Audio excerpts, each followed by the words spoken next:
was an interesting one, I thought, because I was kind of shocked at the way this was presented to the public. And I wanted Rob and I to get a chance to share some thoughts on this, because apparently the agents, NFL agents, hated Hard Knocks. And they are definitely blasting the Giants over it. So The Athletic did an anonymous poll of NFL agents.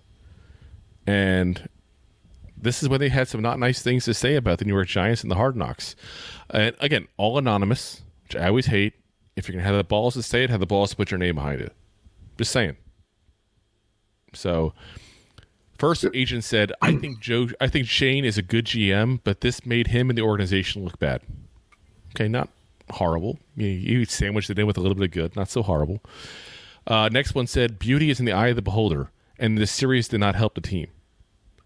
A little bit confusing, because I'm not sure what the beauty in the eye of the beholder is part.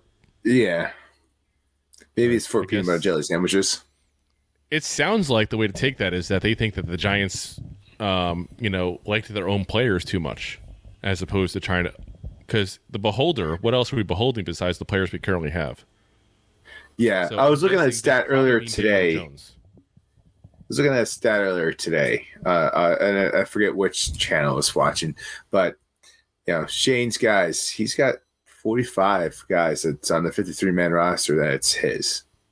Yeah. And then there's 8 from Gettleman. So it's like, yeah, we just talked about, they just got the second, Shane's second guy, Mr. Roster. And there's some other guys drafted. Yeah, sorry. There's other guys that we thought that could have been cut a little earlier. So I could see that. But I'm really wondering if they mean Jones when they say that. Because when they say, like, specifically by the eye of the beholder, like, are they suggesting we should have at all costs got a quarterback this year? I can see that mentality. And I can sit there and say that's not necessarily 100% wrong. Especially given the game against the Texans. Like, I can get what somebody would come at the organization right now with that. But I just don't think the option was there unless you wanted to go with our guy, Michael Penix Jr., who I think should have rightfully and was, drafted in the early first round. I think he is that good still. We'll see if I can even get a chance to prove myself right or wrong, because he's going to sit on the bench for a couple of years. That's what I say. He's going to be 37 before he starts playing. Seriously, but I think he would have been an upgrade over Jones. I think he's a potential franchise quarterback. I do think he's that good. But maybe that's what they mean, is that beauty is in the eye of the beholder. Like, the Giants were excited to give a weapon to Daniel Jones if they couldn't get one of the top 3, whereas maybe the other options were better as well. I mean, look, Bo Nix is starting now for the Broncos. We'll find out how good he is. I don't think he's that good personally, but he's starting. We're going to find out. A third one said, it's probably a choice the Giants regret. They revealed too much. This portrayal will be something other teams will consider in the future. I'm going to get back to that one in a second. Yeah. Because I have some thoughts on that one. I want to share, but I want to get to this last one here. Last one said, embarrassing to the organization. It will easily justify mass firings when the Giants go 4-13.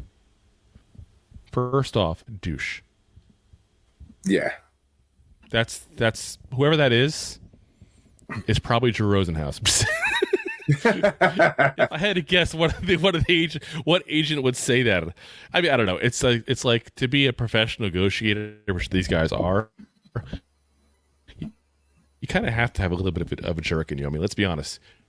Lawyers, car salesmen, I mean, people, do negotiations literally for a living. You have to have that kind of shark jersey mentality at that point, So it is what it is. But let's get back to the one I want to talk about here, because I think that was just a jerk move by somebody who has a bone to pick with the organization. It's probably Saquon's agent or something. But the guy said, this portrayal will be something other teams will consider in the future. My personal opinion on that is that's the issue. This is a threat, so to speak, by the agent saying, this show showed behind the scenes, and that's not good for us, and that's not good for our business, and we don't like that. Because training camp doesn't give you anything. Like training camp, you see more of the rosters, what goes on, the coaching aspects. You see maybe a contract extension that's possible. There was one of the Bears, one of the first episode. DJ Moore got an extension. But that's not something you see on a regular basis. We got to see behind the scenes of how a team was evaluating. We saw interview processes with players. We saw contract talks. We saw expectations leading into free agency. We saw stuff that we, as fans, have never seen a team divulge before. Never. Now, how much of it was scripted, how much is real, you can make that. That's a whole separate conversation. If you did business in that realm, would you want that public? No, and we've talked about it too, because like some of that business, you really take away the human aspect of it, and you really have to get down to looking really,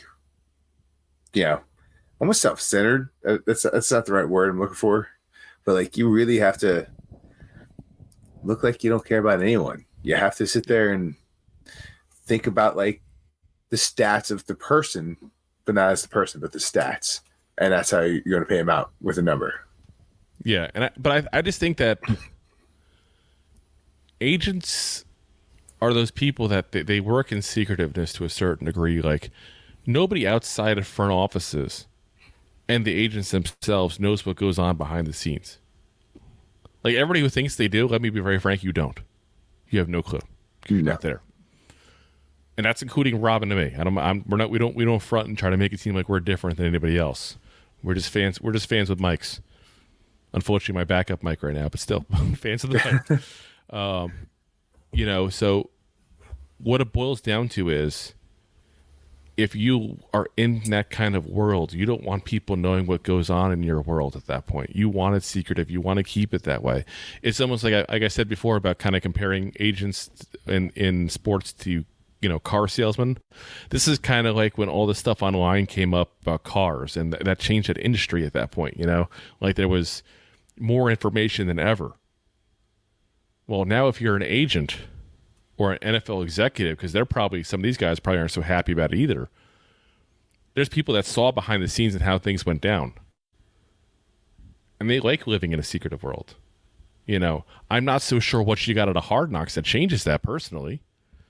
But it's just something I've had an experience at that point, that people don't like when they live in work in a field that people don't know anything about, and then all of a sudden it became something people know about.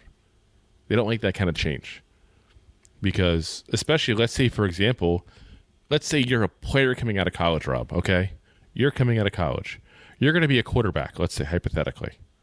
Okay? Ooh, I like where it's going. Big money. Yep. You're a quarterback. You're going into the draft.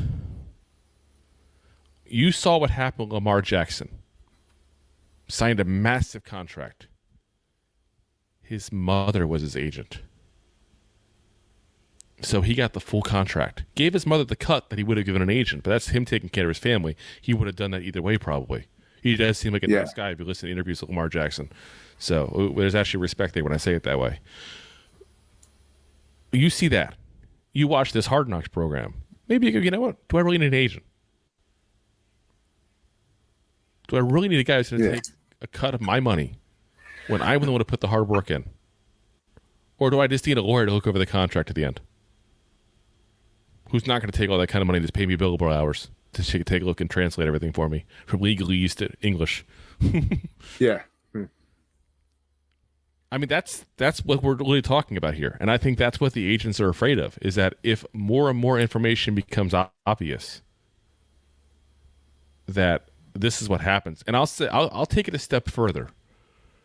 And maybe I'm going a little crazy when I say this. Not that I think anybody from the NFL Players Association is actually listening and to listen to what I'm about to say.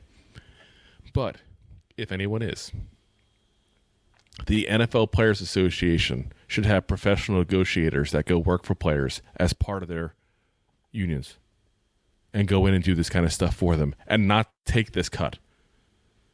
Because NFL agents make a freaking ton of money, guys. Ton of money. And I'm not suggesting that they don't do work. They definitely do work. They do. But their cut is ridiculous.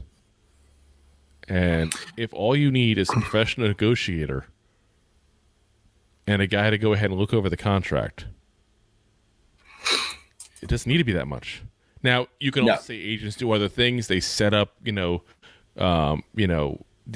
endorsement deals, all that kind of stuff. So for some guys, that makes sense. But let's pick a guy we talked about today. Let's pick. I'm just looking at the list here. Let's see here. Let's pick. Let's say you're Art Green, who we just signed to the practice squad. What endorsement deals are there for Art Green? Probably none. He might be going selling socks at a Foot Locker, in the East Rutherford area. I'm just saying, like, legitimately, I'm not even trying to be a jerk to pick his. I could pick Casey Rogers or Timon Fox or, I'm just saying that you didn't pick anyone. You're not wrong for saying that. Fringe NFL player. These guys don't need that. What they need is someone just to do the negotiation for them and a lawyer to look over the contract. And I think that's what the fear is. The more you normalize this stuff, the more you make it look easier. You're going to see much more Lamar Jacksons of this world at that point that I go through without an agent, and maybe hire somebody for booking for endorsements and stuff that's separate and do their own NFL contract. It's not needed. Yeah, and that's the concern because the guys know that the more and more this happens, the more and more that's a possibility. Exactly. So. For people that don't need agents, think of it this way: if you go get a loan from your bank, you're going to have way lower APR than if you use a credit card. Yeah. So that's what an agent is. He's going to charge you a ridiculous amount like a credit card. Oh yeah. So it's a great way to get a mortgage. Put it on your credit card. I'm looking it up right now. NFL agents are not permitted to earn more than 3% of a deal. So that's actually less than most. So I'll give the NFL credit for that. But let's say 3%. Let's say I'm a guy who, let's say, just sold 100. Let me see. You just got a $100 million contract. Exactly. I'm giving this guy $3 million right off the bat. $3 million. That's a lot of money, guys. For a guy who's just not necessary. This whole thing necessarily. Again, it's a personal choice. I'm not knocking any player that want to keep one. I'm just saying I think the Player Association should get a little more help with this stuff, and I think that's what they're afraid of. That's what they're really afraid of. The more you normalize it, the more you make it look easier, the more you get out there in the public and the public sees this stuff, you're encouraging the next generation of players to go look at this stuff and go, do I really need an agent? Is an agent necessary for this? Yeah, and it'll be interesting going forward with that because there are players that are probably better off with an agent but there's probably a lot Mahomes. More that don't. Yeah, exactly. So but you can also make this case. Daniel Jones. You think Mahomes, do you want to take the agent out of the contract part and just say you're my guy for marketing? Patrick Mahomes could probably get anything he wants. He probably doesn't need it. But he signed a $400 million contract? So you're to give $12 million to your agent? What do you do? That earned him $12 million. What do you do? He definitely didn't throw the ball and win Super Bowls. And these are guys that legit don't have long careers. They put their lives on the line sometimes. Look at what happened with Hamlin a couple of years ago. They literally, when they retire, sometimes their bodies are never the same. You can meet guys that retired. I encourage you guys to go talk to people that played football and see them afterwards. Some came and closed their hands right at that point because their joints are so messed up. Some of them have diabetes and heart issues and stuff from all the weight they had when they played and stuff like that. I mean, it's not easy. No. It's not. So, if you like that clip, then you will love the full episodes too. Find us on your favorite podcast app and look for us on all your favorite social media platforms. Thanks so much. Please, I'm begging you. Please subscribe.